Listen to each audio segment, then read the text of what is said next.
masuk di rumahnya seseorang dalam rangka saya membantu pengajaran putra putrinya.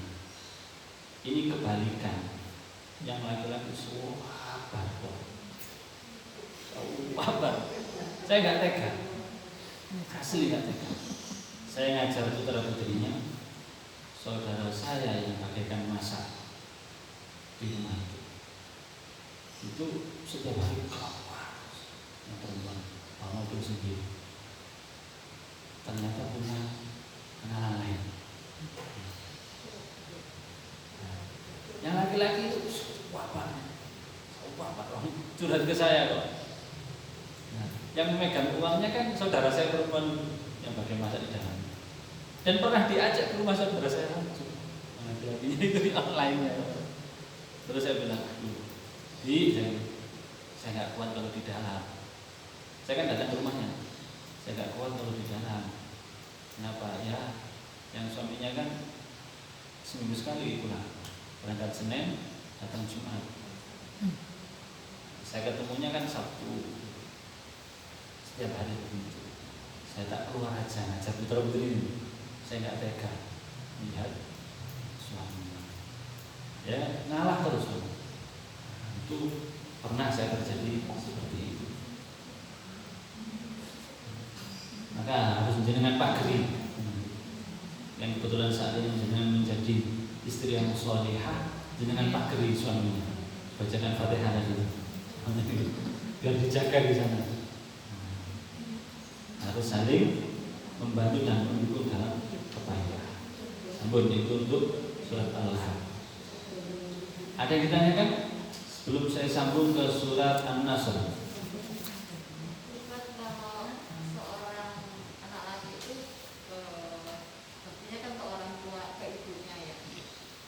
Berbandingan dengan dia berbakti sama keluarganya dia, istri atau anaknya, gimana? Jadi dia meninggalkan istrinya, bukan meninggalkan istrinya, dia pergi dari rumah untuk mendampingi orang tuanya, ibunya, tapi si istrinya tidak beberapa bulan ditinggal. Nah itu tinggal komunikasi. Sebenarnya perbandingannya itu lebih dominan seorang ibu, tapi tidak sampai terbengkalai istri dan anaknya. Secara finansial mungkin nggak ada masalah ya, tapi dari segi yang lainnya kan anak butuh kehadiran seorang bapak. Itu bisa dikondisikan bahasanya. Kan pernah suatu saat seorang sahabat gitu, itu Alqamah. Alqamah itu sampai meninggalkan ibunya, sampai ibunya mau meninggal, tidak mendapatkan perhatian seorang putranya. Jadi memang berat menjadi seorang laki-laki itu kewajibannya 3. 1 terhadap ibunya, 2 terhadap istrinya, 3 terhadap putra-putrinya. Ini bebannya seorang anak laki-laki. Kalau anak perempuan, tanggung jawabnya hanya kepada suaminya saja. Nah ini kalau melihat perbandingan seperti ini, maka seharusnya sadar. Artinya sadar itu kalau terjadi seperti itu, yang penting kebutuhannya itu sudah tercukupi dan itu kan hanya sementara. Artinya sementara itu ingin birrul walidain, memuliakan orang tua itu tidak selamanya. Mungkin paling lama itu 20 tahun, paling lama itu saya kira. Oh, enggak sampai. Nah, artinya apa? Bisa dikomunikasikan.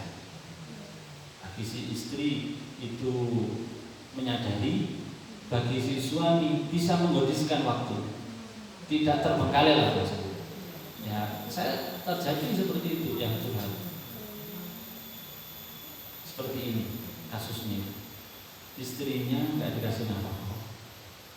Tapi ini kayaknya saya lihat memang si orang tuanya juga tidak begitu memahami bagaimana rumah tangga si menuntut anaknya terus, anaknya sukses itu ibunya menuntut. Jadi hasil kerjanya itu gak suka ibunya, belikan mobil ini, atasnya bosone sing jian ini ibu.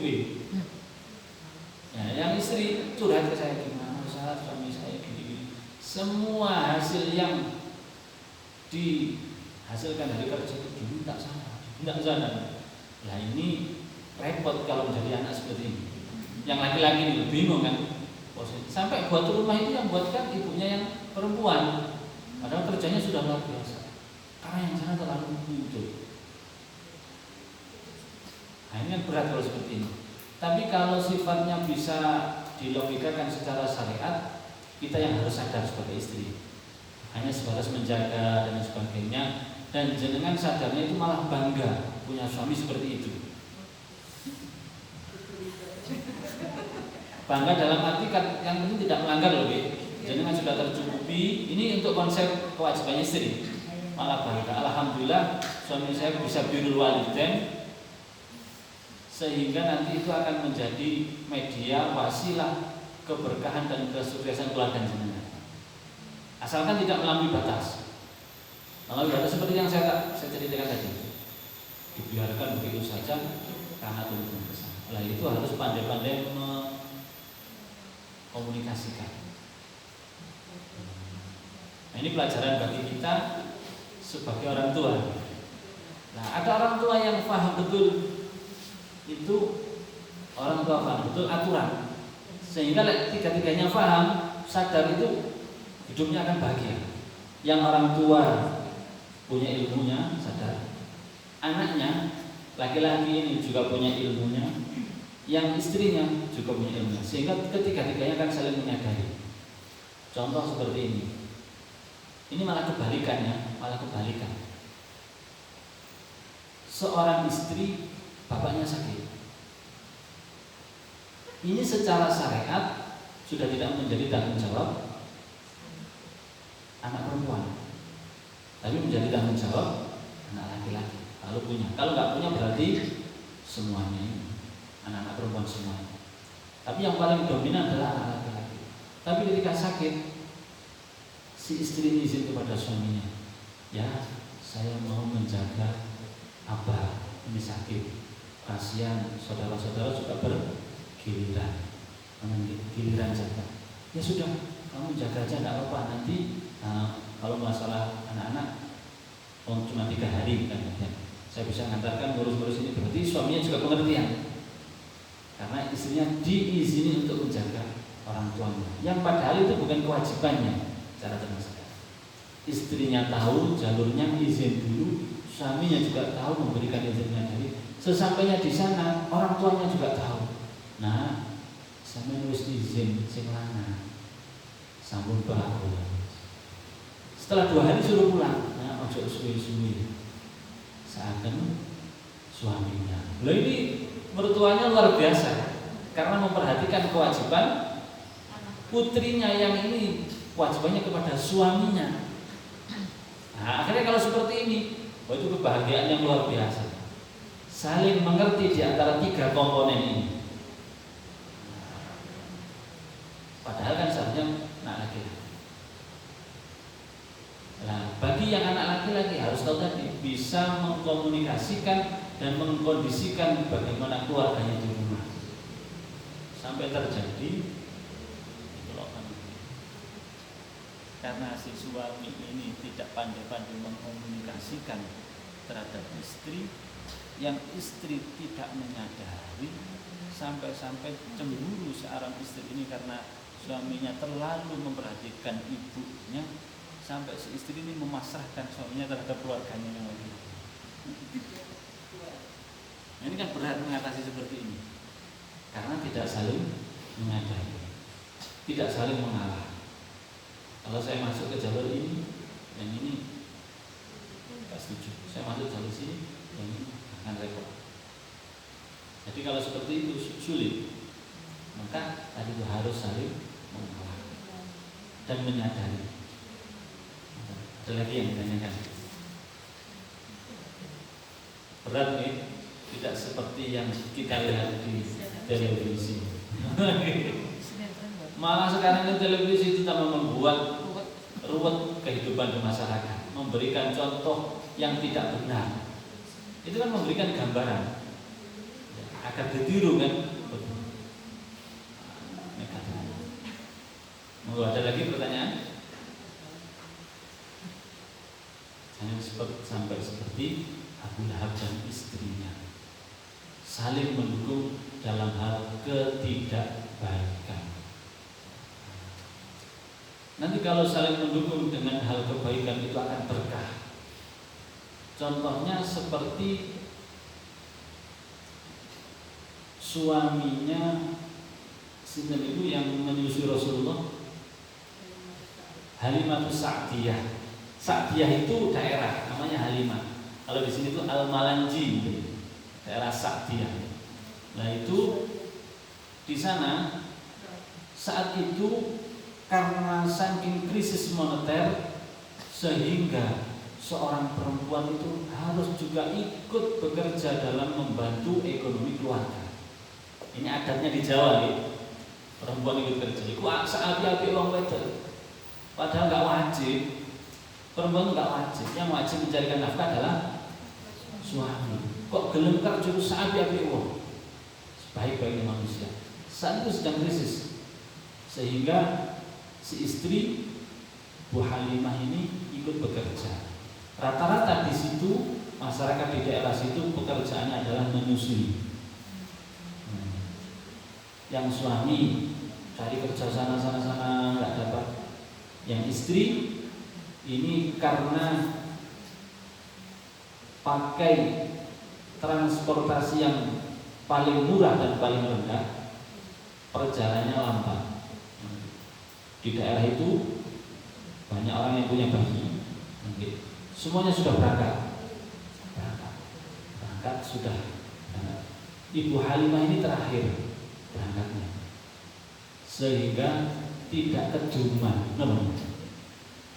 tidak tersisa.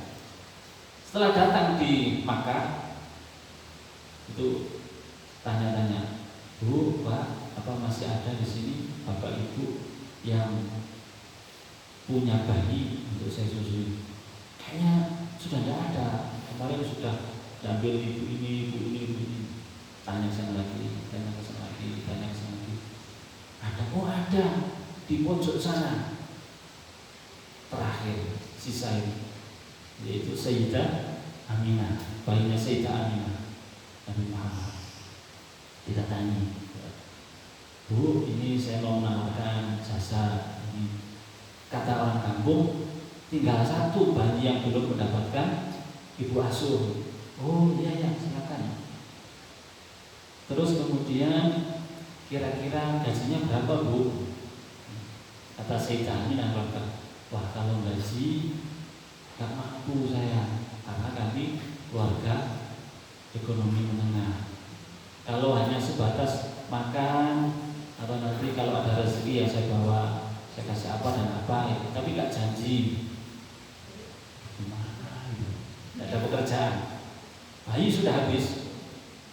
Yang bayinya orang kaya-kaya itu sudah diambil semua orang, karena saat itu transportasinya baik. Transportasinya Halimah Sa'diyah ini transportasi yang minim lah, atau pakai onta apa. Di saat itu banyak hayawan yang mati, kambing-kambing yang dijual daging atau susunya sama kekeringan. Pulang, Bu Halimah ini pulang. Bersamanya di rumah bilang, ya nopo, ya apa Dik, sudah dapat bayi? Belum Mas, belum. Kenapa? Sudah habis, tinggal satu, tapi enggak bisa gaji. Oh ya jangan, nyambut gawe kena bayaran yo, Jo. Manusiawi ini, manusiawi. Terus diam. Tapi ya apa ini? Gimana ini? Tidak ada pekerjaan apapun. Nah ini ada satu kata-kata ini yang bagus sekali. Sudah khudhi sama jumpa adik. La'allahu baik menawa mungkin dengan kita merawat dan merambut bayi tersebut, Allah akan memberikan keberkahan rezeki bagi kita. Tapi ketidaktahuan bilang seperti ini, kesadaran hati dan terjepit. karena sudah tidak ada pekerjaan lagi. Nah, akhirnya ini yang istri pekerja keras, yang suami juga dukung, sadar sudah tidak apa-apa, mungkin nanti kita akan dapat keberkahannya dari beliau. Nah, ini dukungan, berarti saling mendukung dalam hal kebaikan. Akhirnya kembali lagi ke sana. Bu Aminah, sudah tidak apa-apa kata suami saya, ini saya rawat bayinya, nggak ada gajinya tidak apa-apa. Ya, nanti kalau jenengan punya apa-apa, monggo terserah, masih berapa apa boleh. Oh ya sudah, setelah dipegang bayi itu, yang hasilnya Halimah Sa'diyah itu air susunya tidak langsung seger. Orang itu langsung kesehatannya langsung luar biasa. Ketika tunggangan ontanya itu ketika dinaiki itu langsung larinya cepat pulang itu. Sesampainya di rumah itu kambing-kambing itu langsung seger-seger dan ekonominya paling bagus sendiri, keberkahannya. Nah ini istri dan suami saling mendukung dalam hal kebaikan. Ini contohnya pekerjaan yang pekerjaannya dalam menyusui Rasulullah. Artinya berkah. Itu masalah kebaikan. Sama kemarin kayaknya juga saya pernah sampaikan ya, kalau di Sabda Baru itu seorang suami itu keberkahan, kesuksesan, keberhasilan di dalam ekonominya itu tergantung doa dari istri. Doanya istri sekian persen.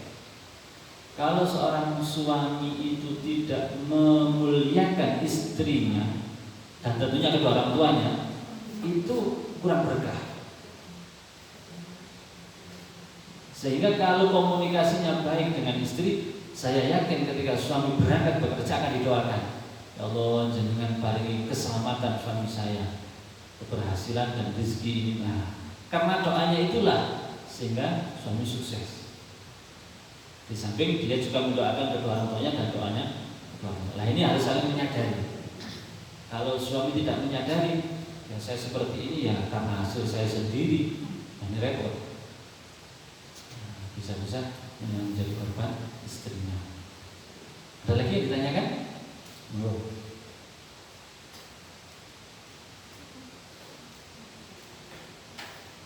Kalau tidak ada, kita sambung di surat yang ini. Mungkin ini asbabun nuzul ini. Mau hujan ini? Belum. Ini jam 11 kurang 12. Terus putih, monggo. Sak kerso. Kita cukupkan atau kita sambung? Cukupkan monggo. Ini situasi dan kondisi yang tidak memungkinkan.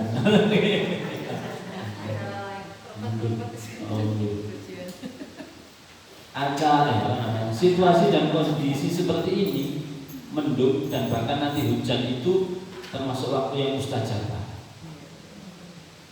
Waktu yang mustajabah. Jangan lupa berdoa. Nanti kalau di rumah teman. Kenapa? Karena waktu-waktu mustajabah itu waktu-waktu di mana orang itu banyak yang lupa dengan Allah. Di antaranya antara azan dan iqamah. Sedikit waktu itu. Azan dan iqamah. Waktu di antara duduk di antara dua khutbah saat Jumat bagi orang laki-laki. Waktu sepertiga malam yang terakhir.